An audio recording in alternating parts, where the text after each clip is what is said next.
estuve 14 minutos muerto por COVID y me mostraron la lista exacta de pecados que están llenando el infierno ahora mismo.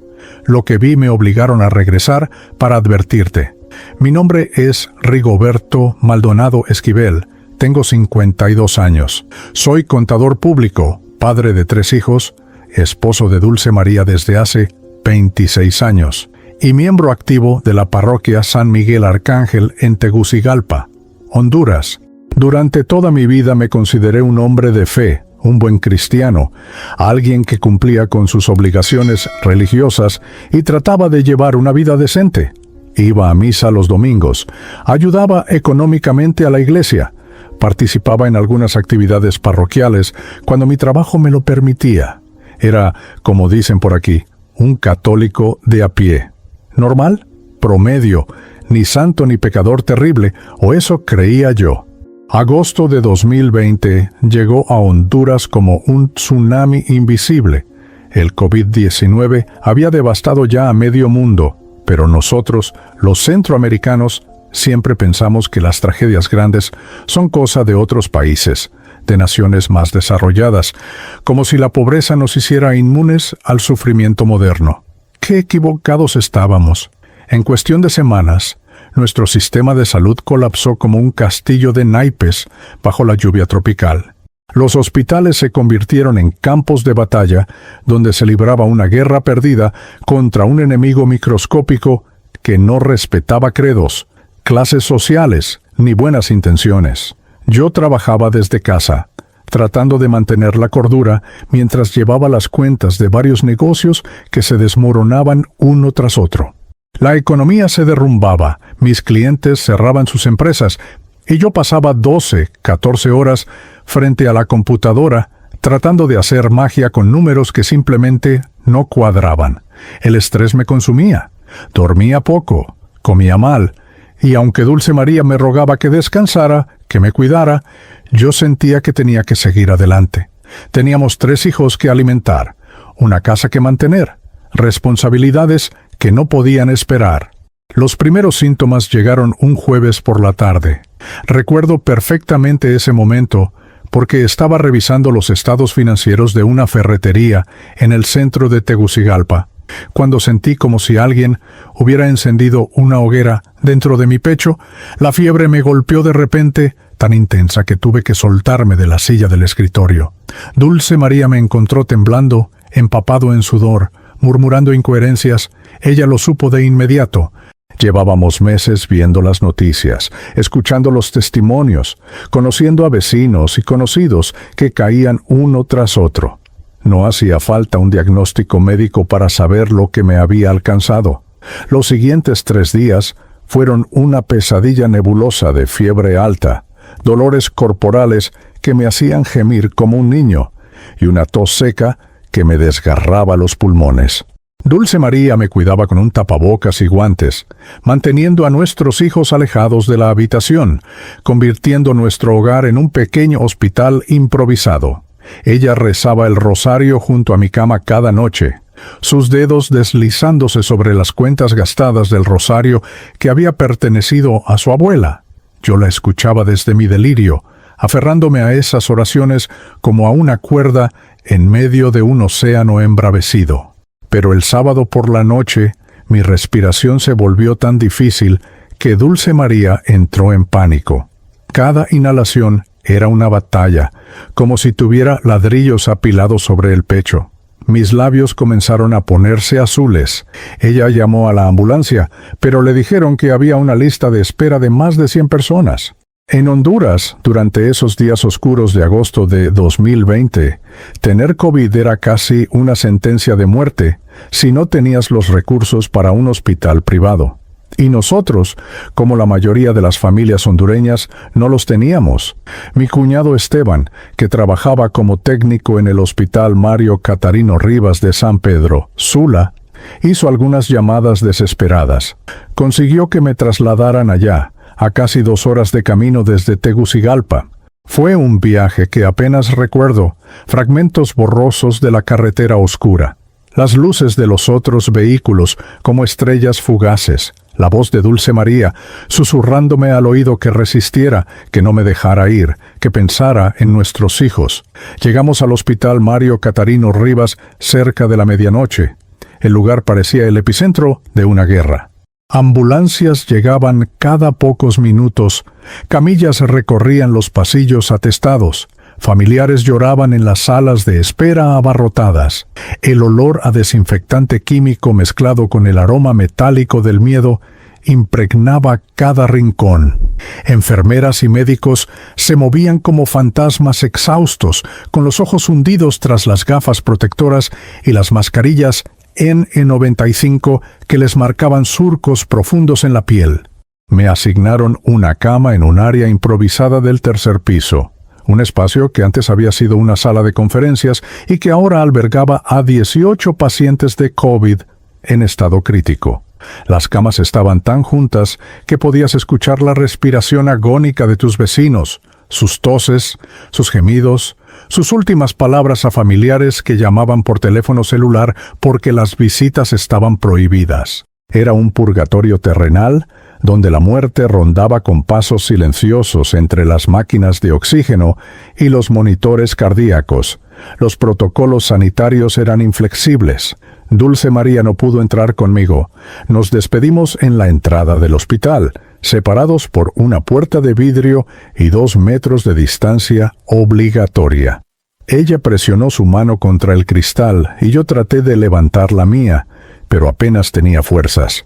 Sus ojos estaban rojos de tanto llorar, pero trató de sonreírme, de darme ánimos.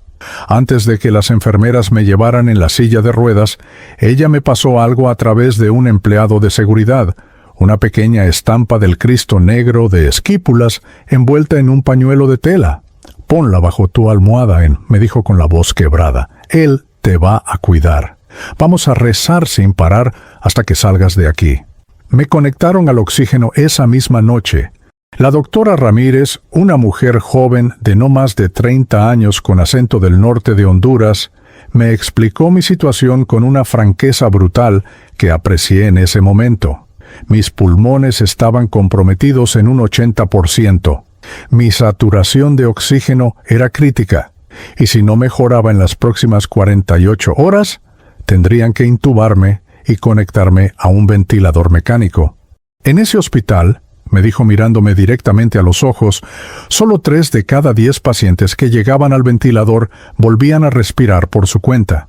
Las estadísticas eran claras y terribles. Las siguientes 36 horas fueron las más largas de mi existencia terrenal, conectado a tubos y cables, escuchando el pitido constante de los monitores, viendo cómo los pacientes a mi alrededor empeoraban, cómo algunos dejaban de respirar en medio de la noche mientras las alarmas sonaban y el personal médico corría con el carro de paro cardíaco. Presencié al menos 4 muertes en ese breve periodo, 4 vidas que se apagaban como velas en medio de una tormenta, 4 familias que recibirían llamadas telefónicas devastadoras en medio de la madrugada. Traté de rezar, pero mi mente estaba nublada por la falta de oxígeno y los medicamentos. Las oraciones que había repetido 1000 veces en mi vida se fragmentaban en mi cabeza. Las palabras se mezclaban sin sentido. Solo podía aferrarme a frases sueltas. Dios mío, ten piedad. Santa María, Madre de Dios, no me dejes morir así, por favor. Déjame ver a mis hijos una vez más. El martes por la mañana, la doctora Ramírez volvió con su equipo. Mi saturación había caído a niveles peligrosos. Ya no había opción. Me iban a intubar. Recuerdo que me pidieron que llamara a mi familia para despedirme, solo por si acaso. Esas fueron sus palabras exactas. Por si acaso. Todos sabíamos lo que significaba. Llamé a Dulce María con el teléfono celular que una enfermera amable me acercó a la cara. Ella contestó al primer timbre, como si hubiera estado con el teléfono en la mano, esperando. Le dije que me iban a dormir, que me iban a conectar a la máquina de respiración, que no se preocupara. Traté de sonar valiente, de sonar confiado, pero mi voz temblaba tanto que las mentiras eran evidentes. Ella me dijo que me amaba, que los niños me amaban, que teníamos muchos años por delante juntos, que esto Era solo una prueba que íbamos a superar. Pude escuchar a mis hijos detrás de ella, sus voces preguntando ¿cuándo iba a volver papá a casa? No pude responderles. Las lágrimas me ahogaban más que la falta de oxígeno. La enfermera me quitó el teléfono con gentileza. Otro enfermero empezó a preparar los medicamentos para la sedación. La doctora Ramírez me explicó el procedimiento, pero sus palabras sonaban lejanas, como si viniera de un túnel muy largo.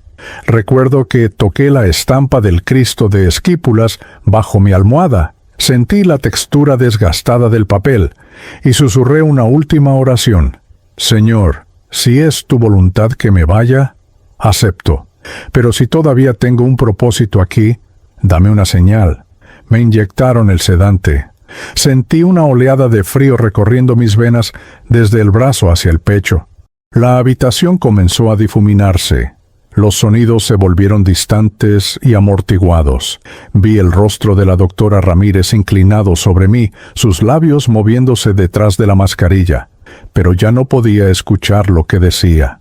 Las luces fluorescentes del techo se convirtieron en manchas blancas borrosas, y entonces todo se apagó.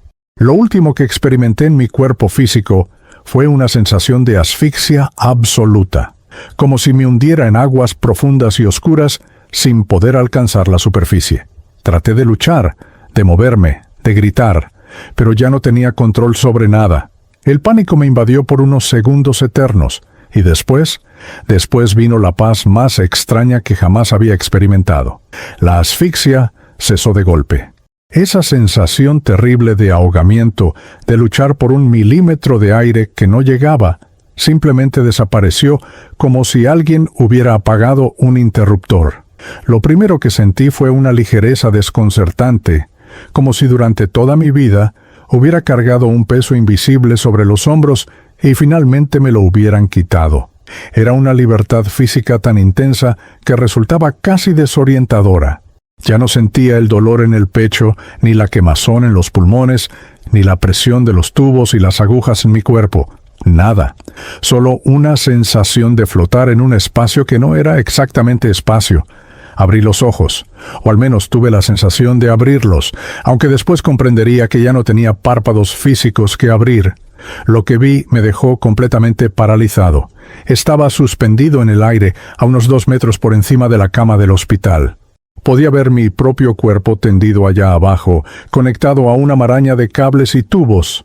La doctora Ramírez y su equipo trabajaban frenéticamente sobre ese cuerpo que ya no me parecía mío, presionando su pecho, inyectando medicamentos, ajustando la máquina de respiración. Podía escuchar las alarmas de los monitores, ese pitido agudo y continuo que indica que el corazón ha dejado de latir.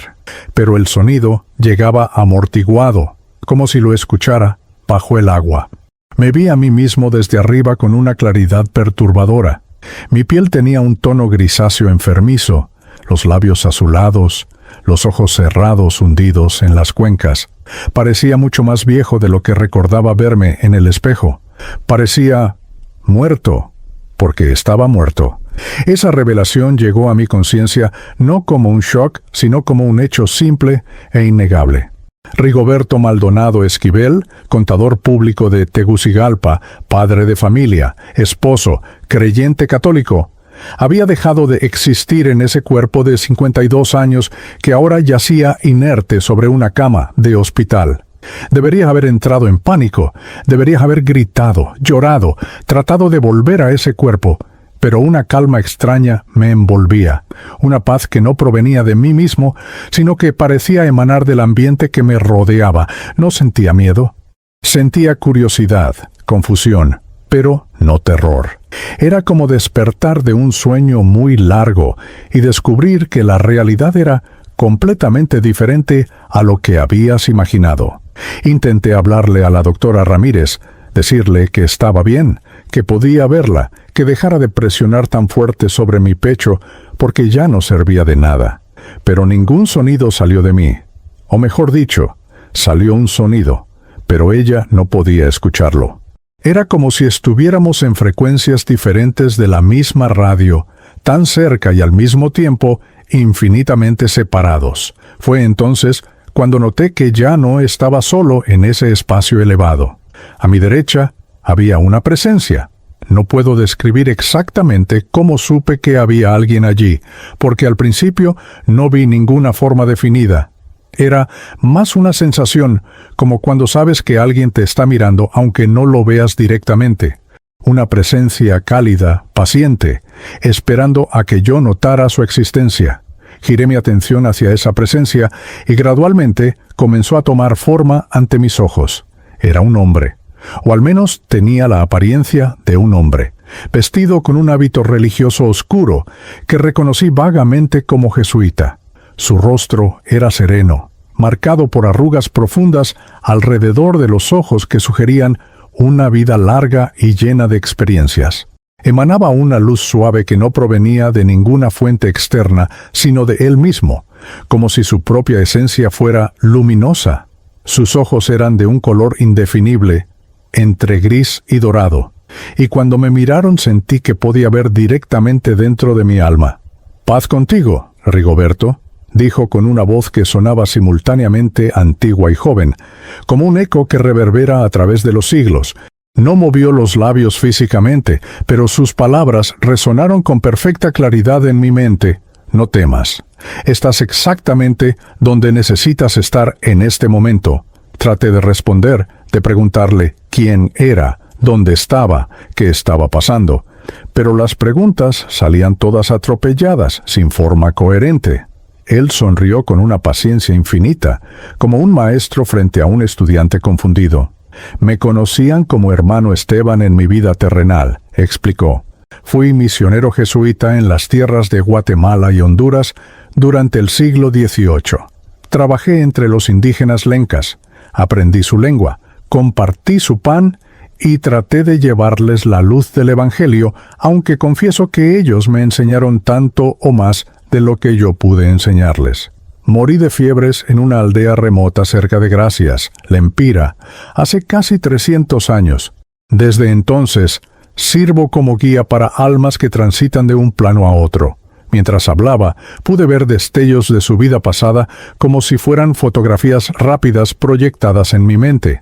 Lo vi joven, llegando desde España con otros misioneros, lleno de fervor religioso y convicciones absolutas. Lo vi aprendiendo humildad entre los indígenas, que consideraba paganos, pero que le mostraron una conexión con lo divino que él nunca había experimentado en las catedrales europeas. Lo vi muriendo rodeado de aquellos a quienes había amado. Su cuerpo, consumido por la fiebre, pero su espíritu en paz. «Pero no soy tu único acompañante en este viaje», continuó el hermano Esteban, extendiendo su mano hacia el otro lado. Me volteé y descubrí una segunda presencia que se materializaba gradualmente. Era una mujer anciana, pequeña y delgada, vestida con el hábito de las hermanas clarisas. Su rostro era una red de arrugas profundas que formaban un mapa de bondad y sufrimiento entrelazados. Sus manos eran las de alguien que había trabajado duro toda la vida, nudosas y marcadas, pero ahora brillaban con la misma luz suave que emanaba del hermano Esteban. «Hermana Vicenta», se presentó con una voz que sonaba como el murmullo de un arroyo de montaña. «Serví al Señor en un convento de Comayagua durante 42 años. Cuidé enfermos, lavé pies leprosos, alimenté huérfanos, y traté de vivir cada día como si Cristo mismo estuviera frente a mí en cada persona necesitada. Partí de este mundo en 1960, cuando mi corazón finalmente se rindió después de tantos años de servicio. Y como el hermano Esteban, ahora sirvo guiando a las almas que necesitan ayuda en su tránsito». Sus ojos, a pesar de estar hundidos en un rostro muy anciano, brillaban con una alegría juvenil. Cuando me sonrió, sentí un amor tan puro y desinteresado que me hizo querer llorar, aunque ya no tenía lágrimas físicas que derramar. «¿Estoy muerto entonces?», pregunté finalmente, encontrando mi voz o lo que fuera, que ahora servía como mi forma de comunicación. La pregunta sonó absurda incluso mientras la formulaba, considerando que estaba flotando sobre mi propio cadáver en compañía de 2 espíritus que habían fallecido hacía décadas y siglos. «Tu cuerpo físico Ha cesado sus funciones vitales. Sí, respondió el hermano Esteban con gentileza. Pero tú, Rigoberto Maldonado, la esencia de quien realmente eres, no ha muerto. Nunca muere. Solo ha dejado atrás el vehículo temporal que utilizabas para experimentar el plano material. Entonces, ¿voy al cielo? ¿O al infierno? Las preguntas brotaron de mí cargadas de ansiedad. Toda mi vida como católico había sido preparación para este momento. Las enseñanzas sobre el juicio particular, sobre el destino eterno del alma, sobre la separación definitiva entre salvados y condenados. ¿Voy a ser juzgado ahora? La hermana Vicenta se acercó, y aunque no me tocó físicamente, sentí el consuelo de su presencia como un abrazo cálido. El juicio, querido hijo, no es lo que te enseñaron a imaginar, dijo con suavidad. No hay un tribunal donde un Dios severo enumera tus faltas mientras tú tiemblas de terror. El juicio verdadero es mucho más profundo y doloroso que eso. Es enfrentarte a la verdad total de quién fuiste, qué hiciste y cómo tus acciones afectaron a otros. Es verte a ti mismo con la claridad absoluta con la que Dios siempre te ha visto. Y esa claridad, créeme, es más penetrante que cualquier sentencia externa. Pero ese momento aún no ha llegado para ti, intervino el hermano Esteban. No vienes a quedarte, Rigoberto, vienes a ver, vienes a comprender. Vienes a ser testigo de algo que la humanidad necesita entender con urgencia antes de que sea demasiado tarde. Sus palabras me llenaron de una aprensión que no podía explicar completamente. Había algo en su tono, en la gravedad con la que las pronunció, que me hizo comprender que lo que venía no sería fácil ni agradable. No entiendo, admití. ¿Testigo de qué? ¿Por qué yo? Porque fuiste elegido, respondió simplemente la hermana Vicenta. No por tus méritos especiales ni por tu santidad, que francamente es tan imperfecta como la de la mayoría de los mortales. Fuiste elegido porque tu corazón, a pesar de todas sus fallas, todavía es capaz de sentir compasión, porque tu regreso será creído por algunos, aunque muchos te rechacen, y porque el tiempo apremia. Miré nuevamente hacia abajo, hacia mi cuerpo. La doctora Ramírez había dejado de hacer compresiones torácicas. Estaba quitándose los guantes con gestos lentos y derrotados. Una enfermera anotaba algo en una tabla, probablemente la hora oficial de mi muerte. Otra comenzaba a desconectar algunos de los monitores. Los pitidos cesaron uno por uno, dejando un silencio pesado en la habitación. «Dulce María», susurré, pensando en mi esposa, «mis hijos sufrirán», dijo el hermano Esteban con una honestidad brutal pero no cruel. «El dolor de tu ausencia será real y profundo. Pero ese dolor también será temporal si cumples la misión que te ha sido encomendada. Porque vas a volver, Rigoberto, vas a regresar a ese cuerpo. Vas a respirar nuevamente el aire contaminado del mundo material. Vas a abrazar a tu familia otra vez. Pero primero, debes ver, debes comprender, debes ser testigo de las verdades que la humanidad ha olvidado o ha decidido ignorar. ¿Qué verdades?, pregunté, aunque una parte de mí ya temía la respuesta. La hermana Vicenta extendió su mano hacia el espacio que nos rodeaba. La habitación del hospital comenzó a desvanecerse. Las paredes se volvieron translúcidas y luego desaparecieron por completo. El techo se disolvió, revelando un cielo que no era exactamente el cielo que conocía. Era más vasto, más profundo, lleno de colores que no existen en el espectro visible del mundo material. Y a través de ese cielo comenzamos a elevarnos. Dejamos atrás el hospital Mario Catarino Rivas, la ciudad de San Pedro Sula con sus calles abarrotadas y sus problemas cotidianos. Subimos más alto, viendo Honduras completa extendida debajo como un tapiz verde y montañoso. Podía ver el lago de Yohoa brillando como un espejo bajo un sol que no era el sol físico. Podía ver las montañas de Celaque elevándose majestuosas hacia el cielo. Podía ver toda Centroamérica y más allá, todo el continente, todo el planeta, haciéndose cada vez más pequeño mientras ascendíamos, pero no íbamos hacia arriba en el sentido convencional. Era más como si nos moviéramos a través de capas, atravesando velos de realidad que separaban diferentes planos de existencia. Y con cada capa que atravesábamos, sentía que dejaba atrás un poco más de la densidad material del mundo que había conocido.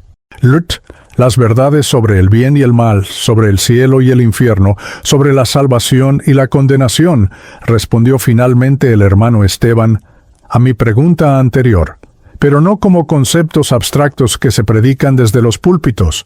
Vas a verlas encarnadas, vas a presenciar las consecuencias reales de las elecciones que la humanidad hace cada día. Vas a entender por qué tantas almas, especialmente en estos tiempos modernos, están cayendo en abismos de sufrimiento que ellas mismas construyen con sus acciones. Atravesamos una niebla dorada que parecía extenderse infinitamente en todas direcciones. Dentro de esa niebla, comencé a percibir otras presencias, espíritus, almas en tránsito. Algunos se movían con propósito y dirección, guiados por seres luminosos similares a mis acompañantes. Otros vagaban confusos, desorientados, como náufragos perdidos en un océano sin orillas.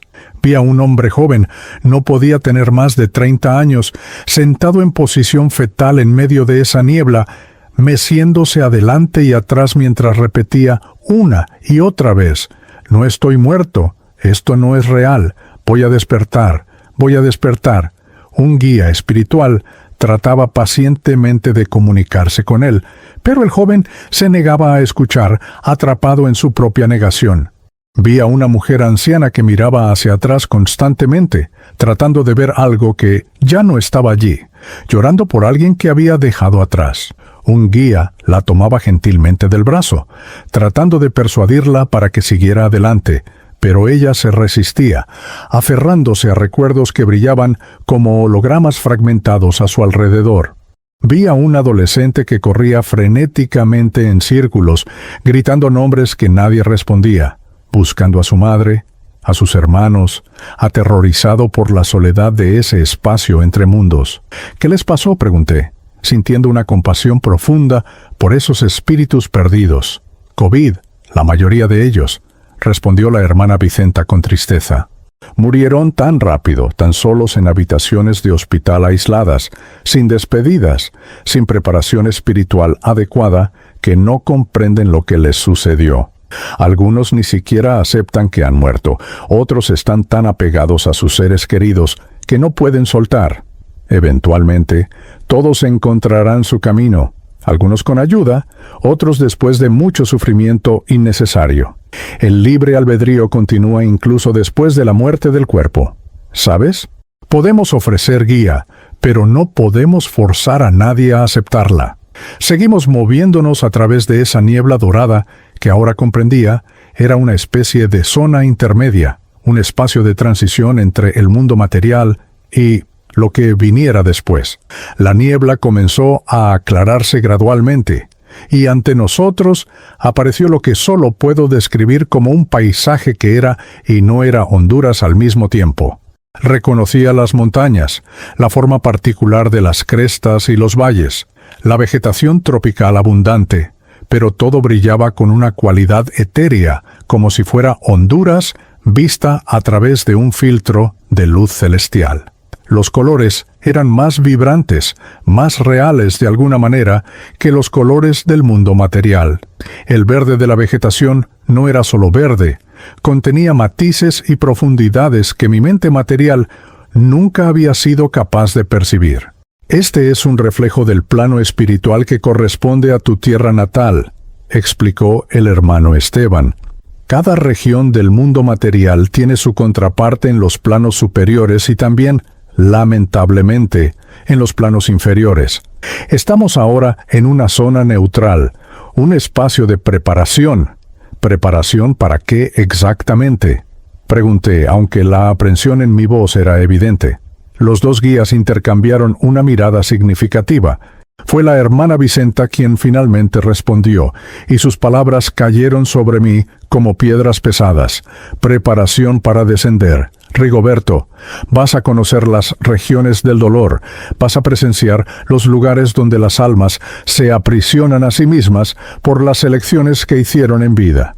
Y vas a ver con terrible claridad cuáles son los pecados que más están enviando almas a esos lugares en estos tiempos modernos. Porque esa es la lista que debes llevar de regreso al mundo, la advertencia que puede salvar a muchos si están dispuestos a escuchar. El descenso comenzó de una manera que jamás podré olvidar, aunque viva 1000 años más. No fue un movimiento físico en el sentido tradicional, sino más bien como atravesar capas de conciencia cada vez más densas, más oscuras, más cargadas de sufrimiento. La luz dorada que nos había rodeado durante nuestro ascenso comenzó a atenuarse gradualmente, como un amanecer al revés, donde la claridad da paso a la penumbra. El hermoso paisaje espiritual de Honduras que habíamos contemplado momentos antes se desvaneció, reemplazado por algo completamente diferente. La temperatura cambió.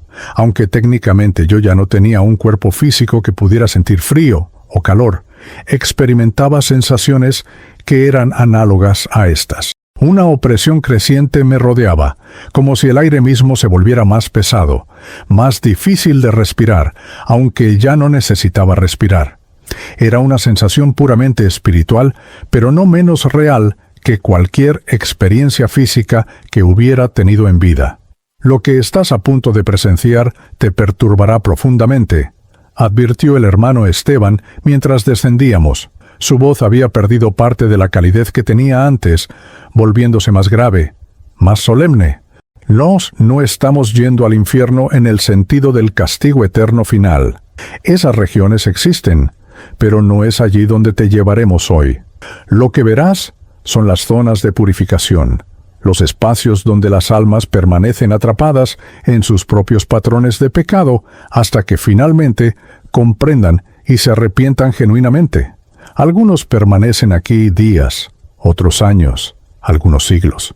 Depende completamente de cuánto tiempo les tome enfrentar la verdad de lo que fueron. ¿Por qué me muestran esto?, pregunté mientras continuábamos descendiendo. ¿No es suficiente saber que el infierno existe? ¿Por qué necesito ver los detalles? Fue la hermana Vicenta quien respondió, y había lágrimas en sus ojos luminosos cuando habló. Porque la humanidad ha trivializado el pecado. Rigoberto, han convertido las ofensas graves contra Dios y contra el prójimo en chistes, en contenido de entretenimiento, en derechos personales que deben ser defendidos. Han normalizado comportamientos que destruyen almas, como si fueran simples preferencias de estilo de vida. Y mientras tanto, millones caen en estos abismos creyendo que no hay consecuencias reales para sus acciones. Tú vas a ver esas consecuencias. Vas a presenciar el dolor real que causa el pecado. Y vas a regresar a advertirles antes de que sea demasiado tarde para muchos más. Atravesamos lo que parecía ser un velo oscuro, una membrana de separación entre las regiones superiores y lo que venía a continuación. Del otro lado, el paisaje que se extendía ante mí me robó toda capacidad de hablar durante varios momentos. Estábamos suspendidos sobre lo que solo puedo describir como una ciudad distorsionada. Tenía edificios, calles, plazas, pero todo estaba construido con una arquitectura imposible que desafiaba las leyes de la física que yo conocía. Los edificios se inclinaban en ángulos imposibles. Las calles subían y bajaban formando espirales sin sentido. Las plazas se doblaban sobre sí mismas en geometrías que lastimaban la vista. Era como si alguien hubiera tomado una metrópoli moderna y la hubiera retorcido a través de dimensiones que la mente humana no está diseñada para comprender. Pero lo peor no era la arquitectura imposible, era la atmósfera. Un color grisáceo, enfermizo, lo teñía todo, como si el aire mismo estuviera contaminado por desesperación materializada. Y los sonidos... los sonidos que emanaban de esa ciudad eran una cacofonía de gemidos, gritos frustrados, lamentos de pérdida, todo mezclado en una sinfonía discordante de sufrimiento. La primera región, anunció el hermano Esteban con voz pesada, el dominio de aquellos que convirtieron la riqueza material en su Dios Los que vivieron por acumular, por poseer, por demostrar estatus, por alimentar un ego insaciable con cosas que nunca pudieron llenar el vacío en sus almas. Descendimos hacia una de las estructuras más grandes, un edificio que parecía ser una mezcla grotesca entre un banco, un centro comercial y una mansión ostentosa. Sus paredes estaban hechas de un material que brillaba como oro, pero que se desmoronaba constantemente, cayendo en pedazos que desaparecían antes de tocar el suelo, solo para regenerarse nuevamente en un ciclo interminable de construcción y destrucción. Entramos a través de paredes que no ofrecieron resistencia, como fantasmas atravesando materia sólida. El interior era aún más perturbador que el exterior.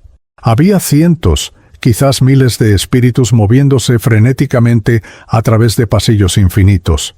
Algunos empujaban carritos de compras llenos de objetos que se desvanecían entre sus manos. Otros contaban pilas de dinero que se convertía en cenizas apenas lo tocaban. Había quienes se probaban ropa lujosa frente a espejos que reflejaban solo su fealdad espiritual interior. Me acerqué a un hombre de mediana edad, vestido con un traje de negocios que había sido elegante en vida, pero que ahora colgaba harapiento de su forma espiritual.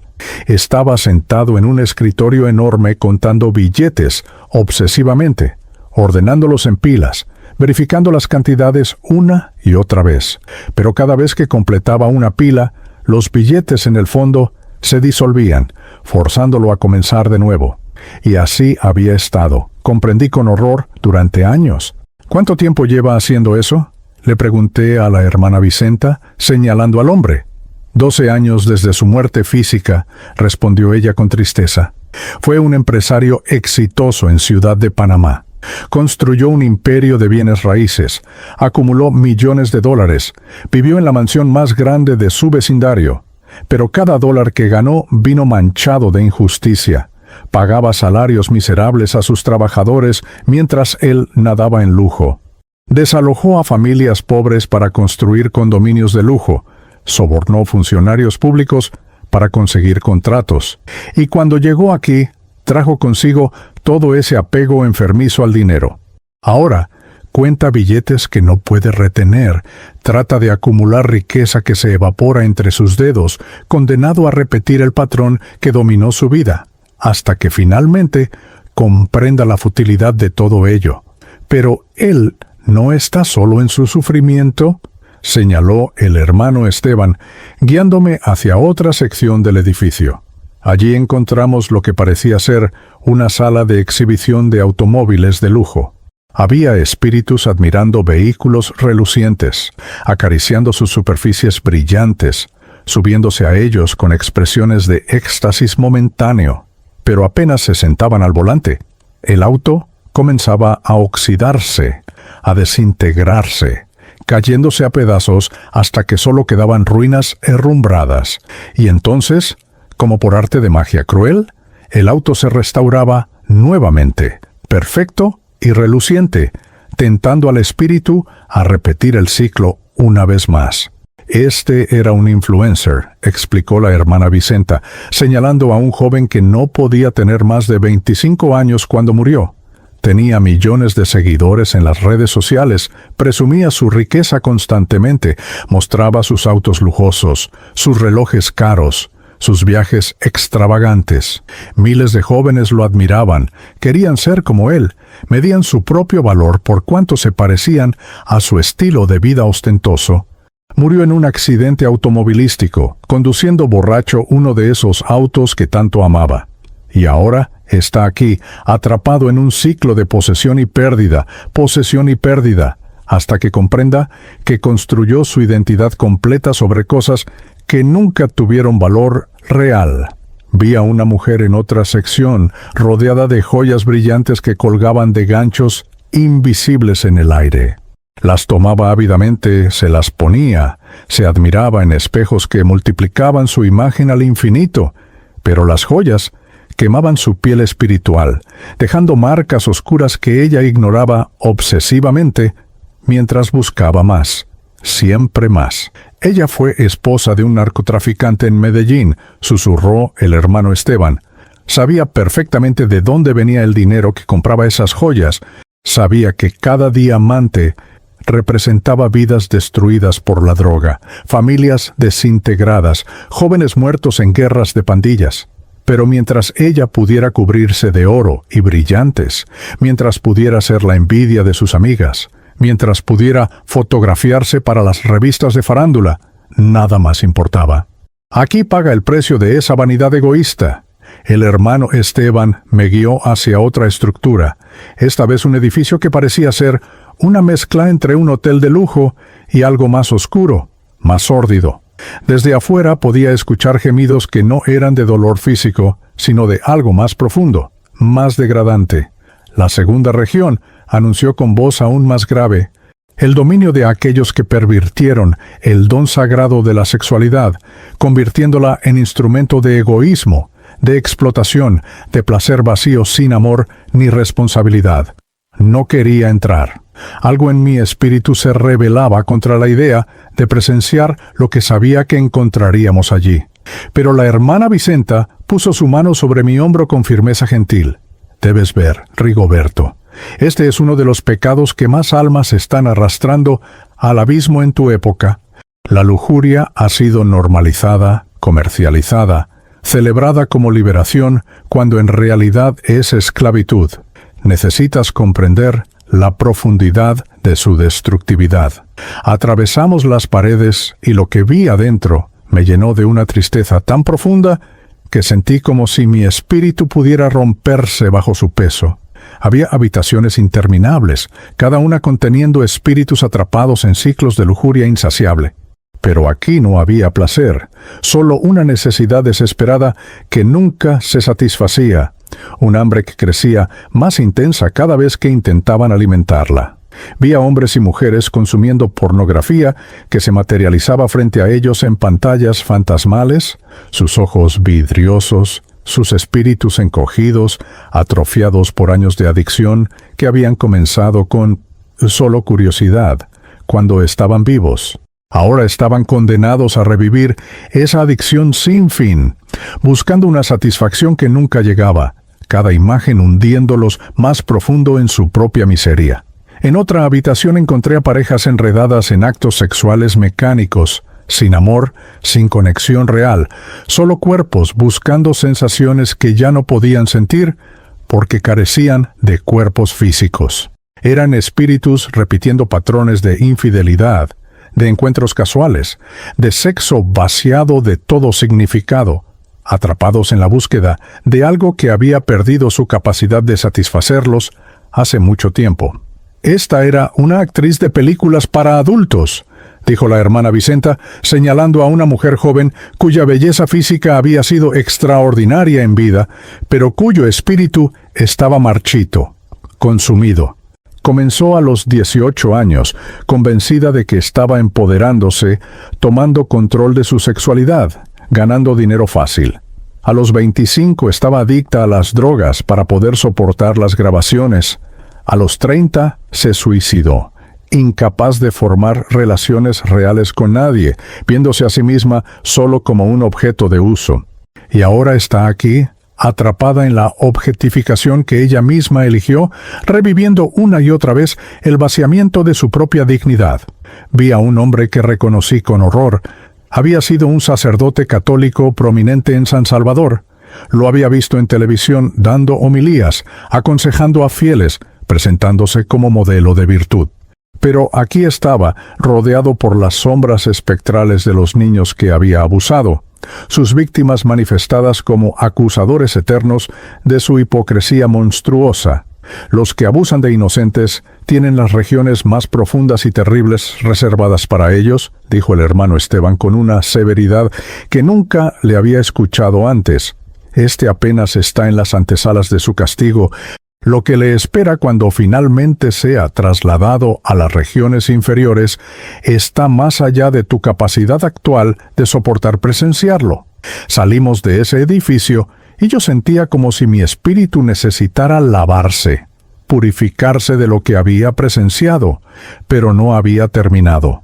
Los guías me llevaron hacia una tercera estructura, esta vez algo que parecía ser una catedral grotescamente distorsionada, con torres que se elevaban hacia un cielo inexistente y vitrales que mostraban no escenas sagradas, sino reflejos retorcidos de quien los miraba. La tercera región de esta primera inmersión, anunció la hermana Vicenta, el dominio de aquellos que usaron la religión como arma, como excusa para su orgullo, como plataforma para su ego. Los que convirtieron la fe en fanatismo, el amor en juicio, la gracia en condena. Entramos a esa catedral falsa y encontramos a predicadores arrogantes dando sermones a bancas vacías, sus voces resonando sin eco, sin audiencia, condenados a predicar para siempre a nadie porque en vida usaron el púlpito no para servir a Dios, sino para alimentar su propia importancia. Había líderes religiosos que habían condenado a homosexuales mientras escondían sus propios pecados secretos, ahora forzados a enfrentar su hipocresía en espejos que mostraban sus almas desnudas y corruptas. Vi a una mujer que había sido una influencer católica muy popular en redes sociales, con cientos de miles de seguidores. Publicaba fotos perfectamente editadas de ella rezando el rosario, citaba a los santos, juzgaba severamente a otros católicos que consideraba menos devotos que ella. Pero todo era performance, toda su fe era para la cámara. En privado era cruel con su familia, chismosa con sus amigas, vanidosa hasta el extremo. Ahora estaba sentada frente a un espejo que mostraba la verdad. Todas sus oraciones habían sido palabras vacías. Toda su devoción ostentosa había sido teatro para ganar admiración humana.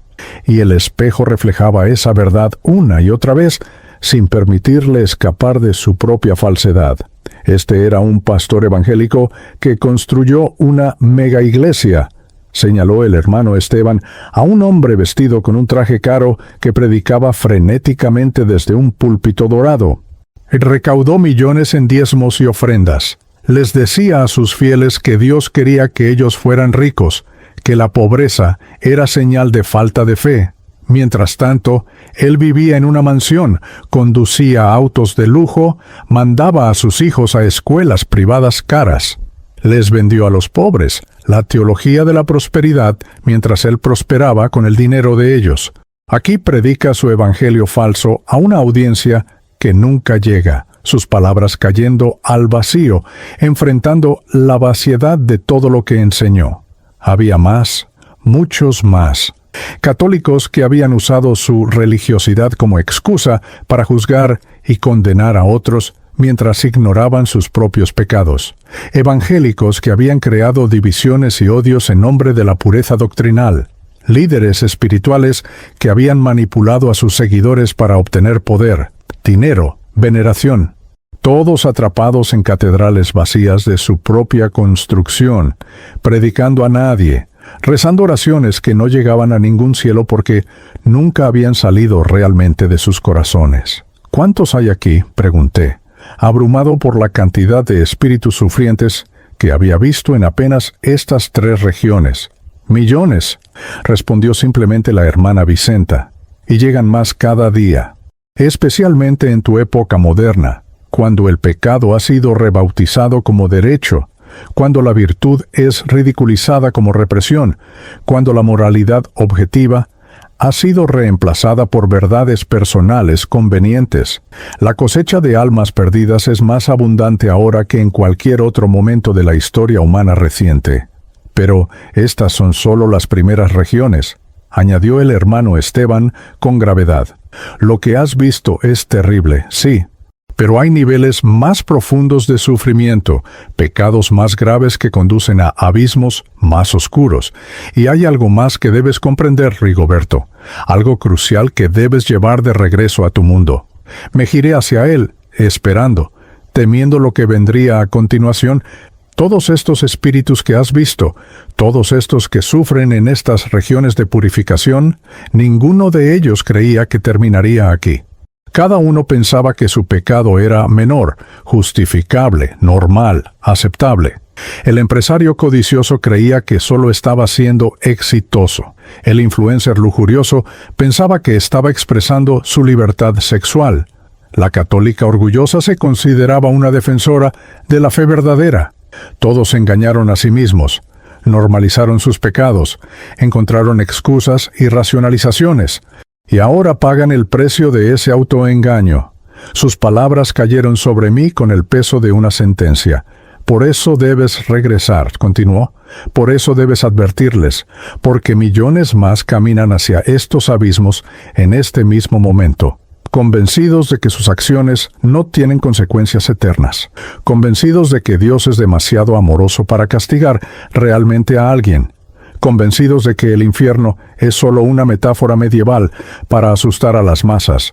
Y mientras se convencen de estas mentiras confortables, construyen con sus propias manos las prisiones donde pasarán décadas, siglos, purificándose del veneno que voluntariamente bebieron en vida. Después de presenciar las 3 regiones del dolor, mi espíritu estaba exhausto de una manera que nunca había experimentado en vida. No era cansancio físico, sino algo más profundo, un agotamiento del alma misma por haber sido testigo de tanto sufrimiento autoinfligido, tanta desesperación, tanto potencial humano desperdiciado en prisiones construidas por las propias elecciones de cada espíritu. La hermana Vicenta y el hermano Esteban me permitieron un momento de respiro, suspendiéndonos en un espacio neutral entre las regiones inferiores y lo que vendría a continuación. Lord, lo que has visto es real, dijo el hermano Esteban, sus ojos dorados fijos en los míos con una intensidad que no permitía evasión. No son metáforas ni símbolos, son consecuencias tangibles de decisiones tangibles. Cada espíritu que viste allá abajo está experimentando la manifestación externa de lo que construyó internamente durante su vida terrenal. El avaro vive en un mundo donde nada puede retener porque entrenó su alma para nunca estar satisfecha. El lujurioso busca placer eternamente porque condicionó su espíritu para necesitar estimulación constante sin capacidad para la intimidad verdadera. El religioso orgulloso predica a bancas vacías porque nunca se conectó realmente con Dios ni con las personas, solo con su propia imagen de santidad. Pero ahora, interrumpió la hermana Vicenta con suavidad, vas a recibir algo más específico, algo que debes memorizar con absoluta precisión, porque la humanidad lo necesita escuchar con urgencia. El espacio neutral donde nos encontrábamos comenzó a transformarse. Las nubes grises que nos rodeaban se disiparon gradualmente, revelando una estructura que apareció como si hubiera estado allí todo el tiempo, simplemente invisible hasta ese momento. Era un edificio imposible de describir completamente con palabras humanas, porque existía en más dimensiones de las que mi mente mortal podía comprender completamente. Parecía ser una biblioteca, un archivo, un templo y un tribunal simultáneamente, todos ocupando el mismo espacio, pero en capas diferentes de realidad. El salón de los registros, anunció el hermano Esteban con reverencia en su voz. Aquí se documenta todo. Cada pensamiento, cada palabra, cada acción de cada ser humano que ha vivido, vive o vivirá. Nada se pierde, nada se olvida. La misericordia de Dios puede perdonar todo pecado genuinamente confesado y arrepentido, pero el registro permanece como testimonio eterno de las elecciones que cada alma hace con su libre albedrío. Nos acercamos a la estructura y atravesamos sus muros cristalinos. El interior era vasto más allá de toda medida, con estanterías que se extendían hacia un infinito imposible en todas direcciones, pero no contenían libros en el sentido tradicional. En cambio, había esferas luminosas de diferentes tamaños y colores, cada una pulsando con luz propia, cada una conteniendo la historia completa de una vida humana. Caminamos o flotamos, no estoy seguro de cuál es el término correcto, a través de pasillos formados por estas esferas vivientes. La hermana Vicenta extendió su mano y tocó una de ellas, y al instante pude ver destellos de la vida que contenía. Un hombre en Guatemala, un carpintero, casado, 3 hijos, devoto católico, vida simple pero llena de amor genuino por su familia. Vi sus luchas, sus momentos de debilidad, pero también su bondad fundamental, su esfuerzo constante por hacer lo correcto a pesar de las dificultades. Esta alma está en paz, dijo la hermana Vicenta con una sonrisa. No fue perfecta, cometió errores como todos, pero vivió con humildad, con amor real, con fe sincera. Su purificación después de la muerte fue breve porque no cargaba cadenas pesadas de pecados graves sin arrepentir. Tocó otra esfera, esta de un color más oscuro, casi opaco. Vi fragmentos de una vida muy diferente. Una mujer en Buenos Aires, exitosa en los negocios, 2 matrimonios destruidos por sus infidelidades, hijos alienados, una escalada constante de poder y riqueza que nunca llenó el vacío en su interior. Murió en soledad, rodeada de lujos pero sin una sola persona que genuinamente la amara. Esta aún está en purificación, murmuró la hermana Vicenta con tristeza. Lleva 17 años tratando de soltar su apego al control, al poder, a la validación externa. Eventualmente lo logrará, porque algo en ella siempre supo que estaba viviendo equivocadamente, aunque lo ignorara. Pero el camino es largo y doloroso. El hermano Esteban nos guió más profundo en el salón, hacia una sección que irradiaba una luz diferente, más intensa, casi cegadora para mi percepción espiritual. Allí, en el centro de esta sección, había algo que no era una esfera, sino más bien un libro masivo, pero hecho de un material que parecía fuego solidificado, llamas doradas congeladas en el tiempo, formando páginas que ardían sin consumirse. El libro de fuego, anunció el hermano Esteban con solemnidad absoluta. No es un libro en el sentido literal, sino una manifestación visible de la sabiduría divina, del conocimiento perfecto de Dios sobre la condición actual de la humanidad. Aquí está registrado no solo lo que es, sino lo que está tendiendo a ser, las corrientes espirituales que fluyen a través de tu época, los patrones de pecado que están arrastrando a más almas hacia la perdición en estos tiempos específicos. Me acerqué al libro con temor reverencial. Sus páginas se abrieron sin que nadie las tocara, como si el mismo libro decidiera qué revelarme. Y allí, escrito en un lenguaje que no era español ni ningún idioma humano, pero que comprendía perfectamente en mi espíritu, vi la lista exacta de los 7 pecados modernos que están enviando más almas a los abismos del sufrimiento en mi época. El primero brilló ante mis ojos con letras de fuego blanco: la idolatría del yo.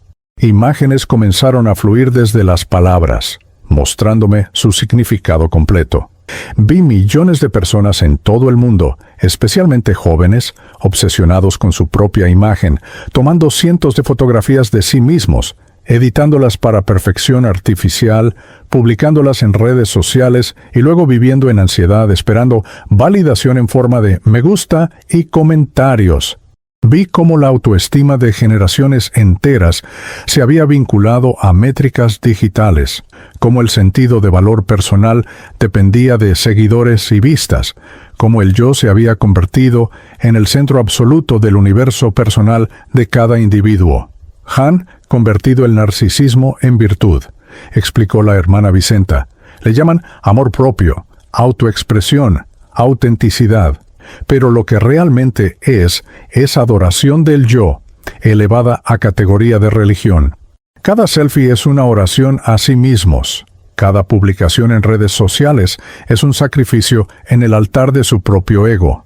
Han puesto su imagen, su marca personal, su presencia digital por encima de Dios, por encima de la familia, por encima de cualquier servicio genuino al prójimo. Y cuando mueren, descubren que construyeron su identidad completa sobre arena digital que desaparece instantáneamente, dejándolos con nada, absolutamente nada, de sustancia real.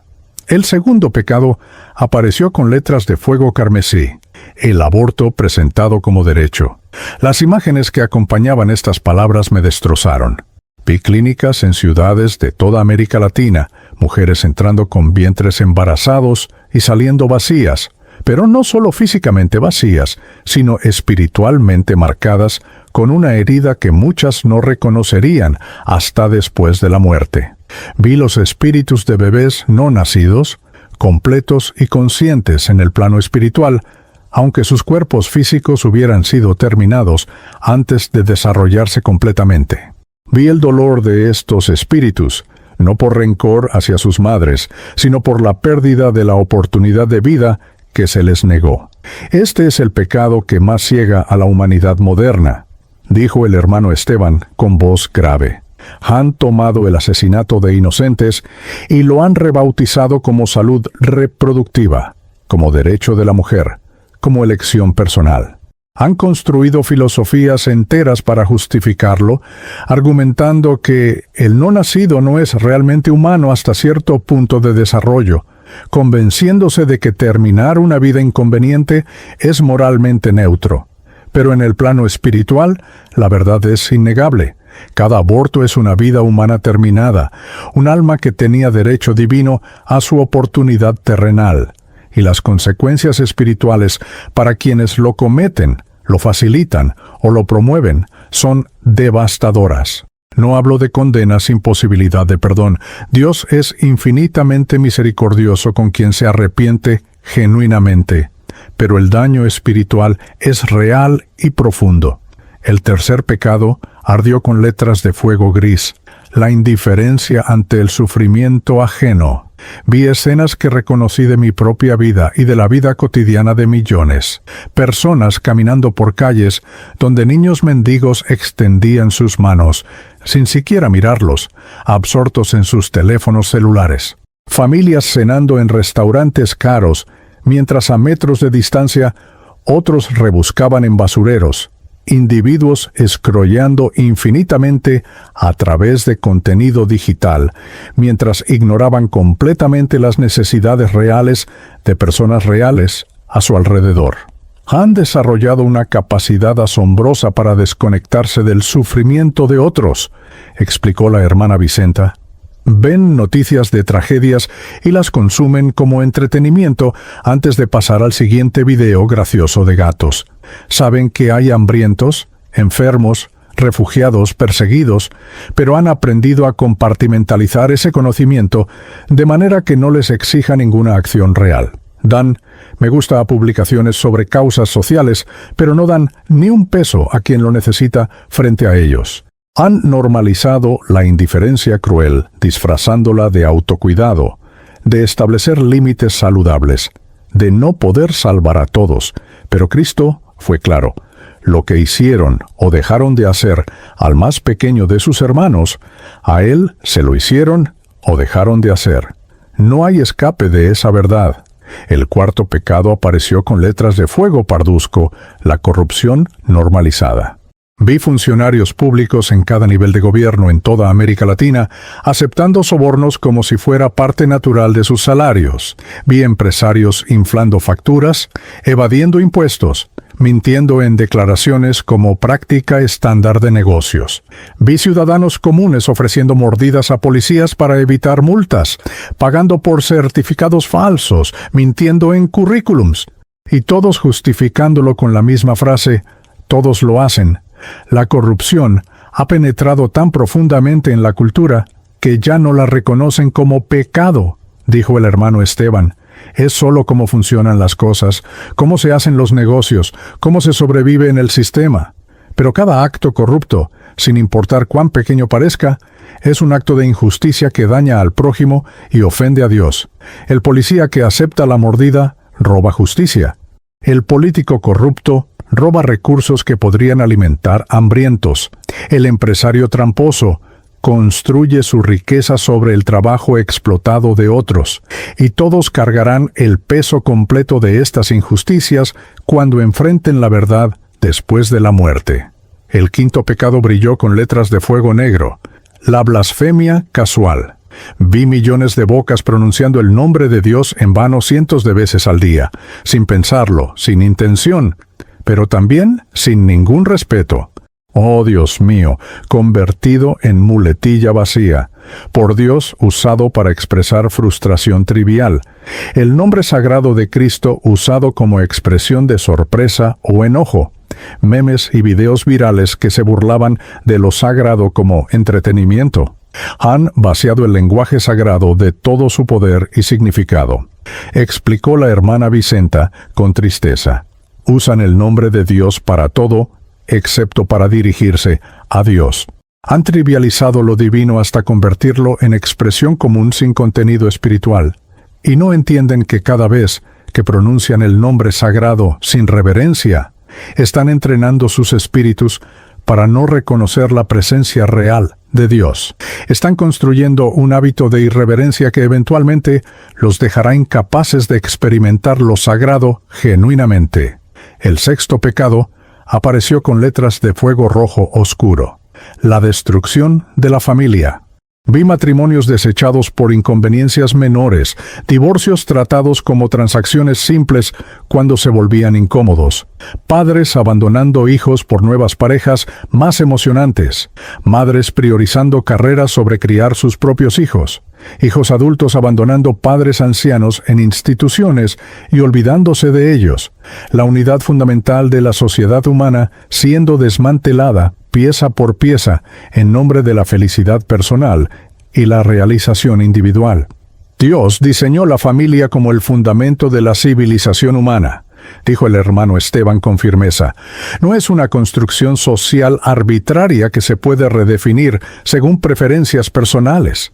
Es el contexto donde las almas aprenden amor sacrificial, compromiso duradero, servicio desinteresado.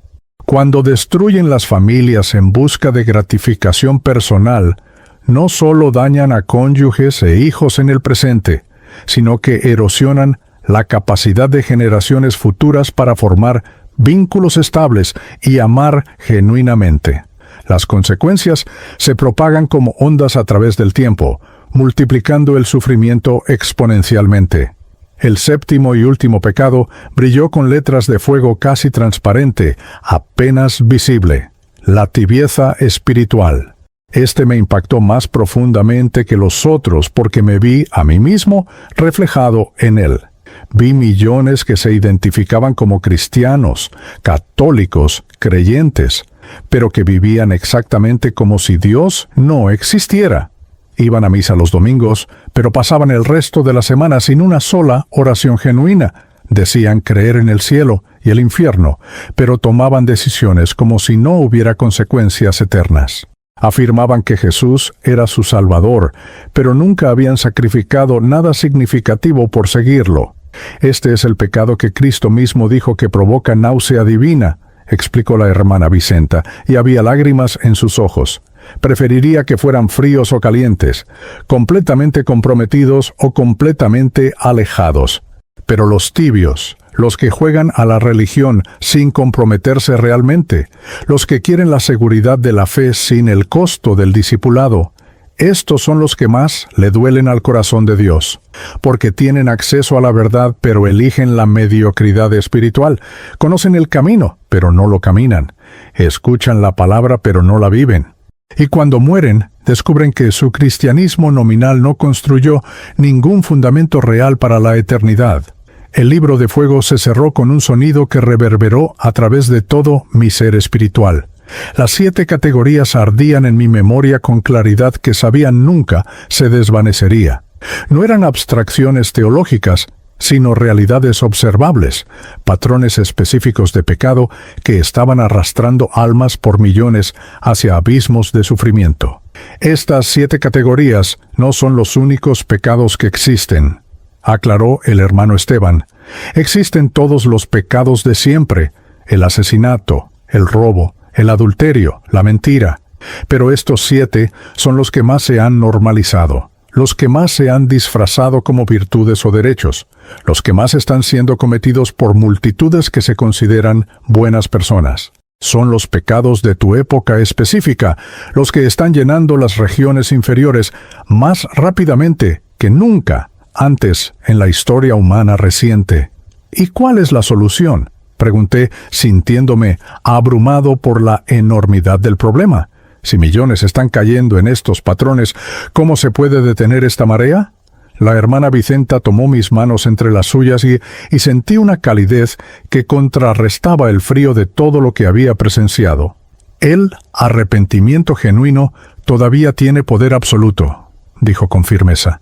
Confesión sincera, cambio real de vida, conversión verdadera del corazón.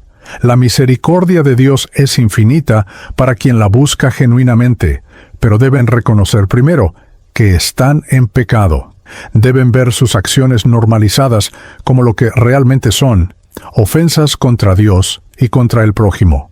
Deben dejar de racionalizar, justificar y excusar comportamientos destructivos, y deben actuar, cambiar concretamente, no solo sentirse mal por un momento y luego continuar igual. Por eso regresas, añadió el hermano Esteban, para advertirles con la autoridad de quien ha visto la verdad, no para asustarlos, sino para despertarlos, no para condenarlos, sino para ofrecerles la oportunidad de cambiar antes de que sea demasiado tarde. El tiempo de misericordia aún está abierto, pero no permanecerá abierto indefinidamente. Me mostró una última visión en el libro de fuego antes de que desapareciera. Era una imagen de la tierra vista desde arriba, pero no físicamente, sino espiritualmente. Y pude ver corrientes de oscuridad fluyendo a través de continentes, concentrándose especialmente densamente sobre ciudades grandes, lugares donde la tecnología y la modernidad habían alcanzado su máxima expresión. Esas corrientes oscuras eran la manifestación visible de los pecados normalizados, de las ofensas colectivas, del rechazo masivo a la verdad moral. Pero también vi destellos de luz, puntos brillantes donde individuos, familias, comunidades pequeñas resistían la marea de oscuridad, oraban genuinamente, vivían con integridad, sacrificaban comodidad por principios, amaban sacrificialmente. Y aunque eran minoría, su luz tenía poder para contrarrestar áreas mucho más grandes de oscuridad. La batalla espiritual sobre tu mundo es más intensa ahora que en generaciones, dijo el hermano Esteban. Las fuerzas de la oscuridad han normalizado el pecado, han convencido a multitudes de que el mal es bien y el bien es mal, pero aún hay esperanza. Cada alma que despierte, que se arrepienta, que cambie genuinamente, se convierte en un faro de luz que puede guiar a otros. Tu testimonio, Rigoberto, tiene el potencial de encender muchos de esos faros. Pero ahora, dijo la hermana Vicenta con suavidad, es tiempo de que regreses. Has visto lo que necesitabas ver. Has recibido el mensaje que debes entregar. Tu cuerpo físico te espera, aunque está dañado y necesitará tiempo para sanar. Tu familia te espera, sufriendo tu ausencia. Tu misión te espera, aunque será difícil y muchos no querrán escucharte. ¿Estoy listo?, pregunté, sintiendo el peso de lo que se me pedía. Nadie está completamente listo para una misión así, respondió el hermano Esteban con una sonrisa gentil. Pero has sido elegido, y eso es suficiente. Recuerda todo lo que has visto. Habla la verdad con amor, pero sin compromiso, y confía en que quien te envió de regreso también te dará las fuerzas para cumplir lo que se te ha encomendado. El salón de los registros comenzó a desvanecerse a mi alrededor. Sentí una fuerza tirando de mí, como un imán invisible, atrayendo mi espíritu de regreso hacia el plano material, de regreso hacia mi cuerpo que yacía en una cama de hospital en San Pedro Sula, de regreso hacia la vida que había dejado atrás. Regresa, Rigoberto Maldonado. Escuché las voces de ambos guías como un eco distante, y cuéntales lo que has visto. El tiempo apremia más de lo que imaginan. El regreso fue violento de una manera que jamás podría haber anticipado. No fue como despertar suavemente de un sueño, ni siquiera como ser sacudido bruscamente de la inconsciencia. Fue como ser arrojado a través de un túnel estrecho y áspero, a velocidades imposibles, mi espíritu siendo comprimido, forzado, empujado de vuelta hacia un recipiente que parecía demasiado pequeño, demasiado denso, demasiado limitado para contenerlo después de haber experimentado la libertad del plano espiritual. Cada capa dimensional que atravesaba en mi retorno me sentía como una restricción adicional. La ligereza absoluta que había experimentado como espíritu libre se convertía gradualmente en peso. La claridad perfecta de percepción espiritual se nublaba, se reducía, se comprimía hacia los limitados 5 sentidos de un cuerpo humano. Era como pasar de ver en alta definición infinita a mirar a través de una rendija estrecha en una pared gruesa. Y entonces, con un impacto que sacudió cada fibra de mi ser, regresé. Lo primero que sentí fue dolor. Dolor físico puro y abrumador que explotó en mi pecho como si alguien hubiera detonado una bomba dentro de mis pulmones. Mis costillas ardían, probablemente fracturadas por las compresiones torácicas que el equipo médico había estado realizando durante quién sabe cuánto tiempo. Mi garganta estaba desgarrada, rasposa, violada por los tubos de intubación. Cada terminación nerviosa de mi cuerpo gritaba en agonía, mientras sistemas que habían estado apagados se reactivaban súbitamente. Traté de abrir los ojos, pero los párpados pesaban como plomo. Traté de mover los dedos, pero no respondían a los comandos de mi cerebro. Traté de respirar, y lo único que conseguí fue una inhalación entrecortada, superficial, que me hizo toser violentamente, enviando oleadas adicionales de dolor a través de mi pecho maltratado. Escuchaba voces a mi alrededor, amortiguadas al principio, como si estuviera bajo el agua. Gradualmente fueron haciéndose más claras, más urgentes, más llenas de asombro y confusión. «¡Tiene pulso! ¡Dios mío! ¡Tiene pulso otra vez!». Era la voz de una enfermera, aguda por la incredulidad. Imposible. Llevaba 14 minutos sin signos vitales. La doctora Ramírez. Su voz profesional pero temblorosa. «Verifiquen los monitores. Tiene que ser un error del equipo». «No es error, doctora. Mire usted misma. El corazón está latiendo. Débil, pero está latiendo. Y hay actividad respiratoria». Un pitido constante comenzó a sonar. El monitor cardíaco registrando un ritmo errático, pero innegable. Sentí manos tocándome, verificándome, ajustando tubos y cables. Una luz brillante se encendió sobre mí, penetrando a través de mis párpados cerrados. «Will, Rigoberto». La voz de la doctora Ramírez sonó directamente sobre mi oído. «Rigoberto, si puedes escucharme, trata de mover un dedo, lo que sea. Danos una señal». Concentré toda mi voluntad en mi mano derecha. Visualicé mi dedo índice. Imaginé el comando viajando desde mi cerebro a través de nervios dañados hacia el músculo. Y después de lo que pareció una eternidad, sentí un pequeño movimiento. Apenas un temblor, pero fue suficiente. Se movió. Su dedo se movió. La enfermera casi gritó de emoción. «Doctora, esto es... no sé qué es esto, pero está vivo». Los siguientes minutos fueron un torbellino de actividad médica frenética. Ajustaron medicamentos, verificaron signos vitales obsesivamente, tomaron muestras de sangre, realizaron electrocardiogramas de emergencia.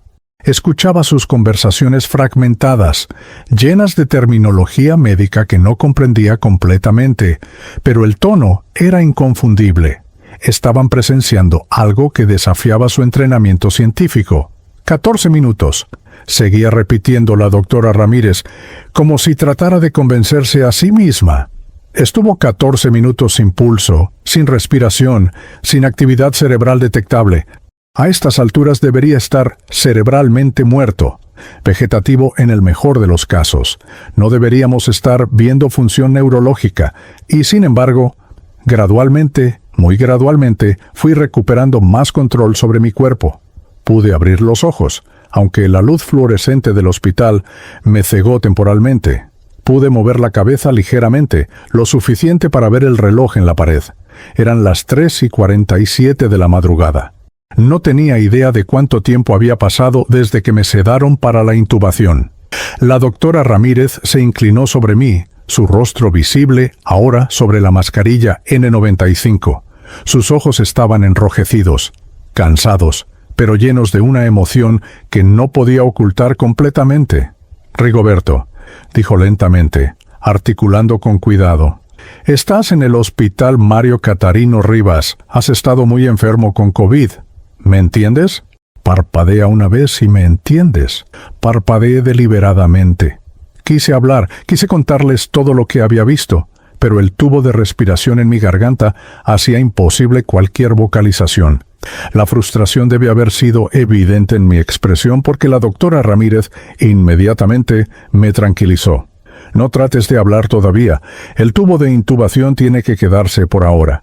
Tus pulmones están severamente dañados por el COVID y necesitan el soporte del ventilador, pero estás vivo, contra todo pronóstico médico.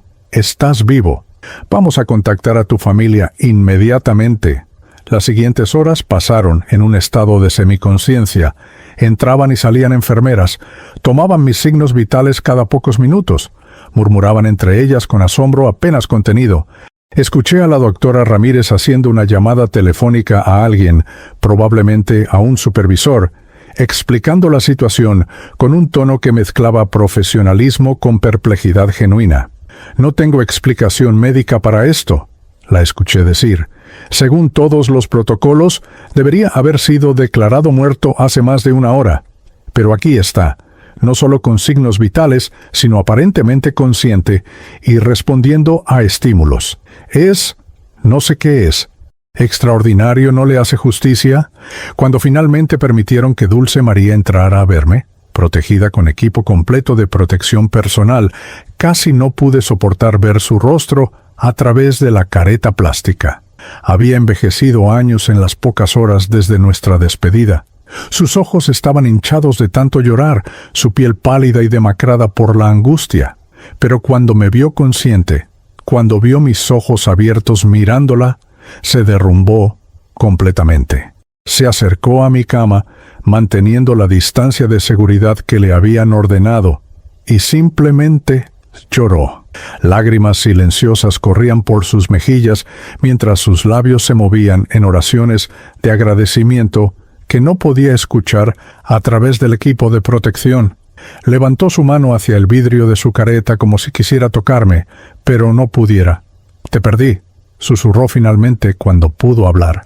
«Me llamaron hace 2 horas diciendo que habías muerto, que tu corazón se había detenido y no pudieron reanimarte. Estaba preparándome para decirles a los niños que papá no volvería nunca. Y ahora estás aquí, estás vivo. No entiendo cómo no, pero estás vivo». Quise decirle que sí había muerto, que había ido al otro lado y regresado, que tenía un mensaje urgente que compartir con el mundo.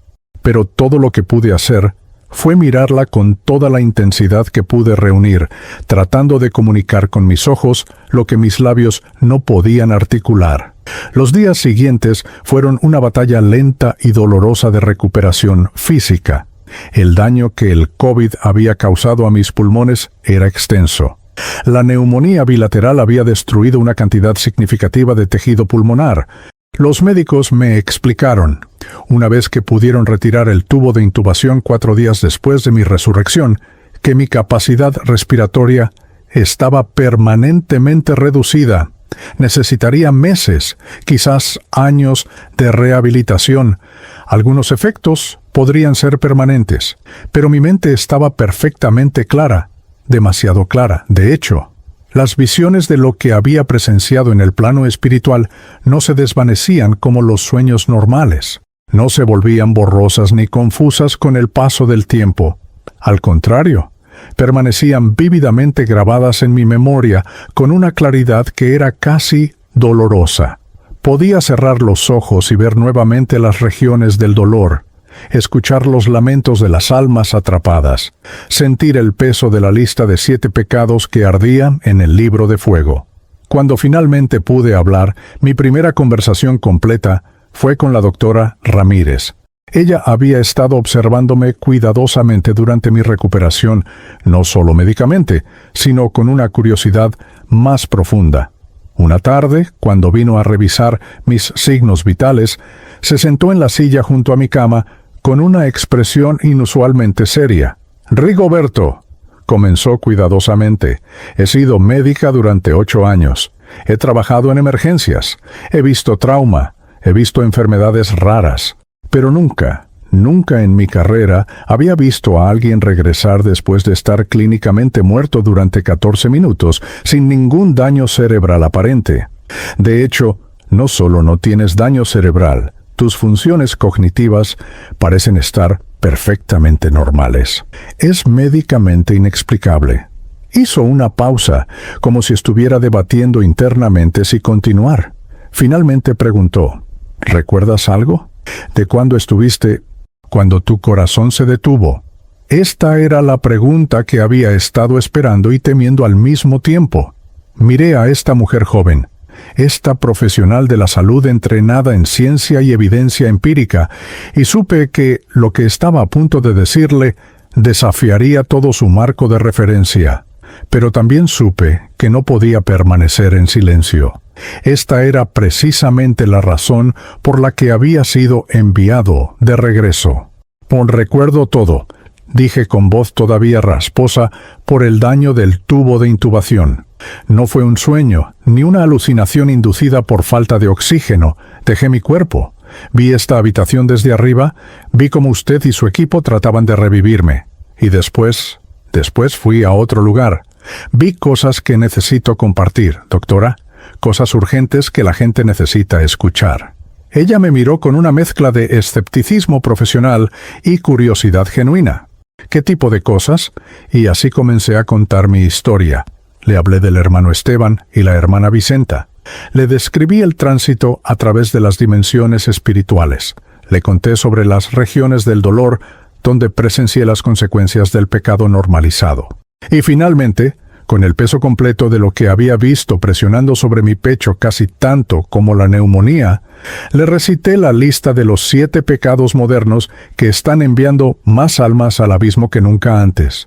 La doctora Ramírez me escuchó en silencio durante toda mi narración. Cuando terminé, permaneció callada por varios minutos, procesando lo que había escuchado. Finalmente habló, y su voz había perdido algo de su certeza científica anterior. No soy particularmente religiosa, admitió. Me crié católica, pero hace años que no voy a misa. La ciencia ha sido mi fe durante mi carrera médica, pero debo admitir que tu recuperación desafía toda explicación científica que tengo. Y lo que describes, algunas de esas cosas resuenan con lo que veo en mi trabajo diario. La manera en que la gente vive, las prioridades que tienen, la vacuidad que veo en tantos ojos incluso antes de que se enfermen. Se levantó para irse, pero se detuvo en la puerta. No sé si creo en todo lo que me has contado, Rigoberto, pero creo que tú crees que es verdad. Y eso, viniendo de alguien que literalmente regresó de la muerte, significa algo. Cuida ese mensaje. Compártelo. Quizás algunas personas necesiten escucharlo. Mi recuperación física continuó lenta, pero progresivamente durante las siguientes 3 semanas. Gradualmente me quitaron el oxígeno suplementario, aunque descubrí que me cansaba con facilidad extrema y cualquier esfuerzo físico me dejaba sin aliento. Los médicos me advirtieron que probablemente nunca recuperaría completamente mi capacidad pulmonar anterior, que el COVID había dejado cicatrices permanentes en mis pulmones. Pero mi determinación de cumplir la misión que me había sido encomendada solo crecía con cada día que pasaba. Comencé a escribir todo lo que había visto, llenando cuadernos con descripciones detalladas de las regiones espirituales, de las almas que había encontrado, de los mensajes que había recibido. Sabía que eventualmente necesitaría compartir este testimonio más allá de las paredes del hospital. Dulce María venía a visitarme todos los días, ahora que las restricciones de visitas se habían relajado ligeramente para pacientes en recuperación. Las primeras veces que traté de contarle lo que había experimentado, vi la preocupación en sus ojos. Creo que temía que el COVID o la falta de oxígeno hubieran afectado mi mente, pero mientras más detalles compartía, mientras más veía la consistencia y claridad de mi testimonio, su actitud comenzó a cambiar. Una tarde, después de que le había descrito por 3ª o 4ª vez mi encuentro con el libro de fuego, ella se quedó callada por un largo rato. Luego sacó su rosario del bolsillo, el mismo que había rezado junto a mi cama antes de que me intubaran, y lo sostuvo frente a ella pensativamente. «Rigoberto», dijo finalmente, «conozco tu corazón, sé que no eres dado a fantasías ni exageraciones, y lo que describes tiene el anillo de verdad, aunque sea una verdad terrible. Pero me asusta lo que esto significa para ti, para nosotros. Si compartes este testimonio públicamente, habrá consecuencias. La gente te ridiculizará. Dirán que estás loco, que fue daño cerebral, que inventaste todo para ganar atención. ¿Estás preparado para eso? No tengo opción. Respondí con una convicción que me sorprendió a mí mismo. No pedí esta experiencia, no pedí esta misión, pero me fue dada, y no puedo ignorarla simplemente porque sea difícil o inconveniente. Vi cosas que la gente necesita saber. Presencié verdades que podrían salvar almas de sufrimiento indescriptible. Si permanezco callado por miedo al ridículo o al rechazo, seré culpable de retener información que podría cambiar vidas, cambiar eternidades. Dulce María asintió lentamente, y vi lágrimas formarse en sus ojos. Entonces te apoyaré, dijo con voz temblorosa pero firme. No sé cómo, no sé qué vendrá, pero te apoyaré, porque tienes razón. Si lo que viste es real, y creo que lo es, entonces no puedes permanecer en silencio. Finalmente me dieron de alta del hospital 6 semanas después de mi admisión inicial. Había perdido casi 20 kilos, mi cabello había encanecido notablemente, y necesitaba usar oxígeno suplementario en casa durante varias horas al día. Pero estaba vivo, consciente y ardiendo con un propósito que nunca había sentido antes en mi vida. Los primeros a quienes conté mi historia completa fueron mis 3 hijos. Reuní a Sebastián de 22 años, a Mariana de 19 y a Andrés de 14 en nuestra sala una noche, unas semanas después de mi regreso a casa. Les expliqué que tenía algo importante que compartir con ellos, algo que cambiaría probablemente la manera en que veían a su padre para siempre. Y entonces les conté todo, cada detalle, cada visión, cada mensaje, la lista completa de los 7 pecados modernos, las advertencias que había recibido, la urgencia del tiempo que se acaba. No endulcé nada, no simplifiqué nada. Les di la verdad completa de tal como la había experimentado. Sus reacciones fueron variadas. Sebastián, mi hijo mayor que estudiaba ingeniería, me escuchó con escepticismo evidente, pero respetuoso. Mariana, quien siempre había sido la más espiritual de nuestros hijos, lloró durante gran parte de mi relato. Andrés, el menor, me miró con una mezcla de asombro y miedo. Cuando terminé, Sebastián fue el primero en hablar. «Papá», dijo cuidadosamente, «no dudo que experimentaste algo. Claramente algo extraordinario te pasó. Pero ¿cómo sabes que fue real y no algún tipo de alucinación producida por tu cerebro moribundo?»